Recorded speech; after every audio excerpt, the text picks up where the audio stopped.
কিন্তু আমরা জেনে বুঝে, অনেক সময় হয় কি, সে আমার প্রতিবেশী, সে আমার থেকে বড় হয়ে যাবে, না না, তাকে বড় হতে দেওয়া যাবে না।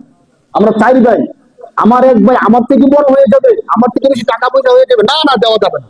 তার নামে মামলা দিয়ে রাখবো। এই মামলা বাইতে বাইতে বাইতে বাইতে সে কষ্টের মধ্যে থাকবে। আমার কাছে ভালো লাগে। অনেক সময় এমন করি আমরা, দেখবেন, আরে তার নামে মামলা দিয়ে রাখছেন কেন, তাকে হুমকি ধমকি দিয়ে রাখছেন কেন?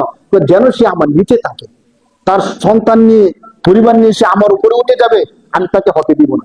অথচ সে খেয়াল করতেছে না, আপনি যে তাকে উঠতে দিতেছেন না, আপনিও উঠতে পারবেন না। আপনি কি দেখছেন, যে ব্যক্তি ধরেন একজন আরেকজনকে দৌড়াইতেছে, কোন কারণে একজন আরেকজনকে কি করে, আমরা দৌড়াই না? বা ছোট সময় দেখবেন, ছোট বাচ্চারা মারামারি লাগলে তখন একজন আরেকজনকে দৌড়ায় ধরার জন্য। এখন যে যাকে দৌড়ায়, এখানে কি 2 জন দৌড়াতে হয় নাকি একজন দৌড়ে আরেকজন দাঁড়ায় থাকে? 2 জন দৌড়াতে হয় না? ছোটবেলা কিন্তু আমরা জিনিসটা বুঝি, বড় হলে আর বুঝি না। আপনি যে তাকে কষ্ট দিতেছেন বড় না হওয়ার জন্য, আপনি যে তাকে দমায় রাখার চেষ্টা করতেছেন, আপনি কি জানেন, আপনি ক্ষমতা আছে, শক্তি আছে, টাকা আছে, বুঝ বুদ্ধি আছে, এই জন্য তাকে আপনি দমায় রাখতে চাইতেছেন, তার উপর হামলা মামলা দিয়ে রাখছেন। কিন্তু আপনি তাকে এই কাজটা করতেছেন, তার একজন মালিক আল্লাহ আছে নাকি নাই বলেন? সে বুঝুক অথবা না বুঝুক, তার আল্লাহ তাকে যে আল্লাহ সৃষ্টি করছেন, ওই আল্লাহ বুঝি কি বুঝে না? বুঝে।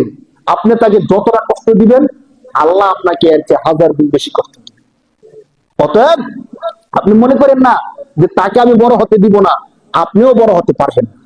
আর যদি বড় হনও, আপনার টেনশন পেরেশানি, হামলা মামলা, হয়তো আপনার এই ভাই আপনার নামে মামলা করবে না, আপনি প্রতিবেশী আপনার নামে মামলা করবে না, এমন একজন লোককে আল্লাহ দাঁড় করাই দিবে যে মামলা করবে, আপনি মামলা থেকে ছুটতে পারবেন না। তেমন একজন লোক আল্লাহ আপনার উপর চড়াও করে দিবে, যার কথা আপনি বুঝবেন না, যার সামনে আপনি দাঁড়াতেও পারবেন না।